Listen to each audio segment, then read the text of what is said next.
Hello my dear children, you all are once again welcomed on this online learning platform of 𝚬𝚲 Online Pathshala, where we make you wake up and fly.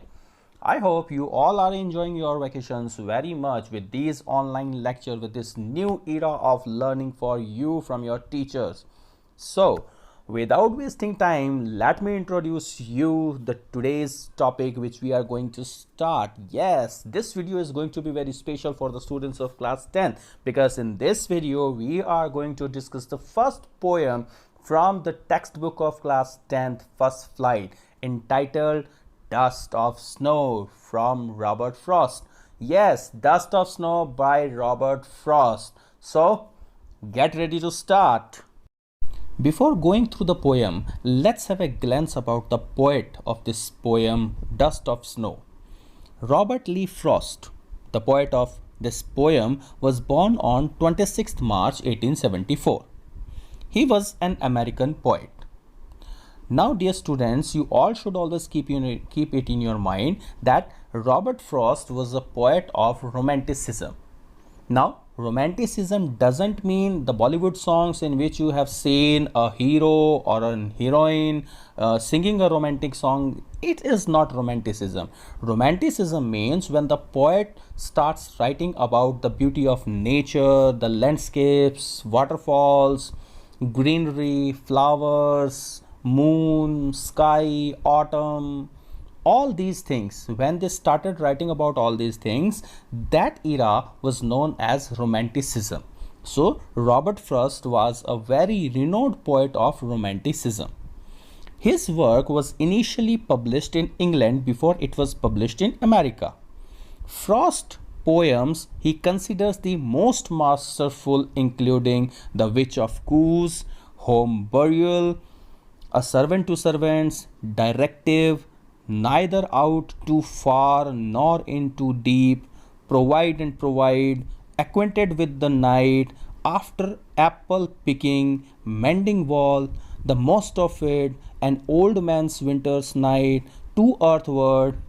And I think this poem you also have heard about, Stopping by Woods on a Snowy Evening. This is a very famous poem written by Robert Frost, and I'm sure that in your previous classes you have learnt about this poem.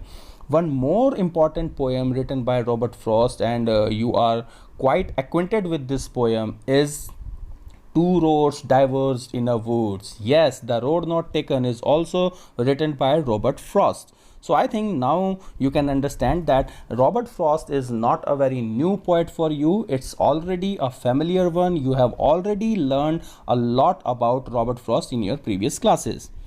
So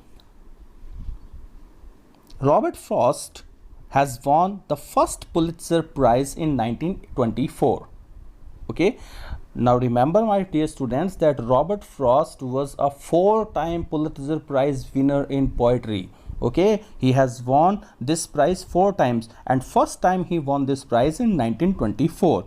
For which poem? The book is New Hampshire, a poem with notes and grace notes. Okay, so this is all about the poet Robert Frost. Now let's see the theme and message of this poem. This poem, Dust of Snow, is a very small poem written by Robert Frost. It is just only a poem of 2 stanzas only, but the poem is quite meaningful and relevant to our lives also. So let's see what message does the poet want to convey in this poem. The poem Dust of Snow by Robert Frost is said to have been published with the title Favor in December 1920. तो इसका मतलब कि poem जो है वो dust of snow के title से बाद में पब्लिश हुई थी. पहले इस पोएम को 1920 के अंदर फेवर टाइटल से पब्लिश किया गया था. The poem describes a very simple incident in poet's life. ये पोएम जो है वो पोएट के जीवन के एक बहुत ही सीधे से इंसिडेंट को यहाँ पर दर्शाती है. The poem is set on a winters day. So whatever you are going to say in this poem is about the winter season. जैसा कि टाइटल से ही इसका पता लग रहा है कि पोएम का टाइटल है डस्ट ऑफ स्नो, और स्नो कब होती है? विंटर्स में होती है. तो डेफिनेटली इस पोएम की सेटिंग जो है वो विंटर्स के दौरान की है. Now the theme of this poem is, the poem reflects the importance and significant existence of little things in life. The poet has used the element of the fearsome crow and the poisonous hemlock tree, but eventually these elements bring back the joy which the poet had otherwise lost in his daily routine of that particular day. तो Robert Frost इस poem में nature से दो elements का use करते हैं. पहला element है क्रो और दूसरा एलिमेंट है यहाँ पर हेमलॉक का पेड़. ये दोनों ही एलिमेंट जो हैं वो प्रकृति के अंदर, या यूं कह सकते हैं कि पोएम्स की लैंग्वेज के अंदर सैडनेस, ग्रीफ, सॉरो और मॉर्निंग के रिप्रेजेंटेशन माने जाते हैं. ये उन्हीं दुख को जो है वो रिप्रेजेंट करते हैं. तो यहाँ पर रॉबर्ट फ्रॉस्ट इन दोनों दुख के एक्सप्रेशंस या दुख के एलिमेंट्स के माध्यम से एक मैसेज जो है वो हम लोगों को देने की कोशिश करता है.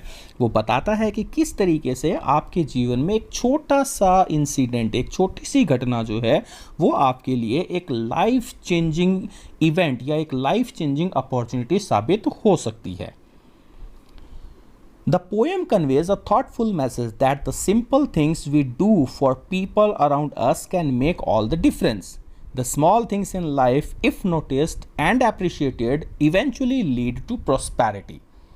तो पोएट यहाँ पर ये कहते हैं कि हमारे जीवन में छोटे से दिखने वाले या बड़े ही मामूली से दिखने वाले जो घटनाएं होती हैं, कभी कभी ये मामूली घटनाएं बहुत बड़ा इम्पॉर्टेंस हमारे लिए रखती हैं, इनका सिग्निफिकेंस हमारी लाइफ में बहुत बड़ा होता है. And definitely these small incidents leads us to prosperity, यानी कि प्रॉस्पेरिटी के लिए हमें या हमारे जीवन में संपन्नता के लिए हमें उन छोटी छोटी अपॉर्चुनिटीज़, उन छोटे छोटे इंसिडेंट्स से होकर गुजरना पड़ता है. नाउ लेट्स सी कि किस तरीके से एक छोटा सा इंसिडेंट जो है वो पोएट की ज़िंदगी के अंदर बदलाव लेकर आता है. How does a small, a very simple looking incident brings a huge change, bring a lot of changes in poet's life. Let's see to the poem. Now here you can see that this is really a very small poem. It's a short poem of only 2 stanzas which are in front of you on the screen. But as I have already told you that these 2 stanzas have a great significance in all our lives. So let's see what Robert Frost has hidden in these 2 stanzas for us. The way a crow shook down on me, the dust of snow from a hemlock tree. So dear students, with the reading of this first stanza, you all have noticed that this poem is an autobiographical one. Yes, it is an autobiographical poem. Now, let me tell you what is an autobiographical poem. Whenever a poet is writing any of the incident happened in his or her own life, anything which is related directly or indirectly to his or her life, when he explains these things in his writings, it is called autobiographical tone. तो जब कभी भी कोई कवि अपने खुद के जीवन में घटित किसी घटना का जिक्र अपनी किसी कविता में या अपनी किसी कहानी के अंदर करता है, तो उसे हम ऑटोबायोग्राफिकल टोन या ऑटोबायोग्राफिकल पैटर्न कहते हैं. और यहाँ इस पोएम में आपने देखा कि इस पोएम में फर्स्ट पर्सन प्रोनाउन मी का यूज़ किया गया है. This incident has really happened with Robert Frost and he has explained this incident with in front of us. So we can say that it is an autobiographical poem. Okay. Second thing, you have noticed the rhyming scheme, the rhyming pattern of the stanza, which is A B A B. The word crow is rhyming with the word snow and the word me is rhyming with the word tree. तो rhyming pattern जो है वो इस stanza का वो है A B A B. Now let's see what does he say. As we have already learned, we have already read that the poem is set on a wintry day. The poet Robert Frost is standing under a tree. He is standing under a tree and the snowfall is going on. The snow is falling everywhere. And at that time, suddenly a crow which is sitting on that hemlock tree shook down the dust of snow on the poet. Now remember, dear students, the word dust here doesn't mean धूल मिट्टी या जो हम अपने आसपास देखते हैं उसके लिए यहाँ पे डस्ट का यूज़ नहीं किया गया है. The word dust is used here for the snow. जो भुरभुराती हुई जो बर्फ़ होती है, जो किसी चीज़ के ऊपर जम जाती है, गिर जाती है और फिर जिस तरीके से पक्षी या जानवर उसको झड़काते हैं, उसे डस्टिंग कहना अपने बोलते हैं और उसी को यहाँ पर यूज़ किया गया है. The second important thing is the hemlock tree. Hemlock tree is a tree which has poisonous fruits, जिसके जो फल हैं वो बहुत ही जहरीले होते हैं. तो ये दोनों एलिमेंट्स जो हैं वो नेचर के यहाँ यूज़ किए गए हैं. हेमलॉक ट्री और क्रो का यूज़ किया गया है. And I have already told you that both these symbols, both these elements explains और डेपिसिट्स सॉरो इन अवर लाइफ. ये हमारे जीवन में दुख को दर्शाते हैं. तो कवि ये कहता है कि मैं उस पेड़ के नीचे, एक हेमलॉक के पेड़ के नीचे खड़ा था और उसी समय अचानक एक कौवे ने अपनी जो बर्फ़ थी, अपने आप को उसने वहाँ पे ऐसे स्टिर किया, अपने आप को हिलाया और वो जो बर्फ़ थी, वो डस्ट जो थी स्नो की, वो आकर मेरे ऊपर गिरी. Has given my heart a change of mood and saved some part of a day I had rued. Now here once again you have noticed that the first person pronoun my and I is used. The second important thing, the rhyming pattern or the rhyming scheme, you can see that again the rhyming pattern is AB AB. The word heart is rhyming with the word part and the mood is rhyming with the word rude. Now here poet says that the simple and insignificant looking incident, shaking off dust of snow from the hemlock tree, really brought a significant change in his life. Before this incident, Robert Frost was sad, unhappy and disheartened due to some reason. In this poem, he has not discussed about the reason behind his sadness, but he was actually sad and sitting under that hemlock tree. But suddenly the crow shook down the dust of snow on him, and this incident brought a change in his life. Now here the crow and the hemlock tree represent sorrow, the dark side of life, gloom and ill omen.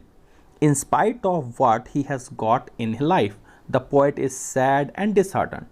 The dust of snow that falls on the poet changes his mood at once. He regards it as a symbol of joy and hope. He is now more optimistic. तो यहाँ कवि ये कहने की कोशिश करता है कि कौवा और हेमलॉक का पेड़, ये दोनों ही एक अशुभ, दुख के, या यूँ कह सकते हैं कि हमारी ज़िंदगी के अंदर जो विलाप हैं, जो शोक हैं, उनके संकेत हैं. लेकिन इसके बावजूद भी कवि के जीवन में जो आशा की किरण आती है वो इन्हीं से आती है. वो हेमलॉक के पेड़ के ही नीचे बैठा है और हेमलॉक के पेड़ पर बैठा हुआ कौवा उसके ऊपर बर्फ गिराता है, जिससे कवि के मूड में, कवि के हृदय में परिवर्तन आ जाता है और वो लाइफ के प्रति एक बार फिर से ऑप्टिमिस्टिक हो जाता है. ही बिकम्स ऑप्टिमिस्टिक. वो आशावादी हो जाता है फिर से लाइफ के प्रति. तो रॉबर्ट फ्रॉस्ट यहाँ ये मैसेज भी देना चाहते हैं दैट कि किसी भी बुरी चीज़ के पीछे, या यूँ कह सकते हैं कि किसी भी ऐसी किसी चीज़ के पीछे जो कि जिसे हम बुरा मानते हैं या जिसको हम एक इल ओमेन मानते हैं, अशुभ संकेत मानते हैं, उसके पीछे भी कभी कभार आपको कुछ ऑप्टिमिस्टिज्म या कुछ अपॉर्चुनिटीज़ नज़र आती हैं. And we should never let them go. हमें उन्हें नहीं जाने देना चाहिए. अगर एक बुरी चीज़ से भी हमें कुछ सीखने को मिलता है तो we should always learn. So this is all about this poem, that how a simple looking incident brought a significant change in poet's life. Poet become optimistic. He forget the pessimism of his life and he again wants to enjoy the beauty of nature. He again wants to go and live in this nature. वो प्रकृति को एक बार फिर से enjoy करने की कोशिश करता है, चाहता है. और ये सारा किस कारण से हुआ है? सिर्फ उस छोटे से दिखने वाली एक घटना के कारण जो उसके साथ घटी. Now here are the explanation of some new words and phrases used in this poem by the poet, so that you can understand it in a much better way. Go through these words and try to understand and assimilate the meaning of these phrases.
Thanks for watching this video, dear children.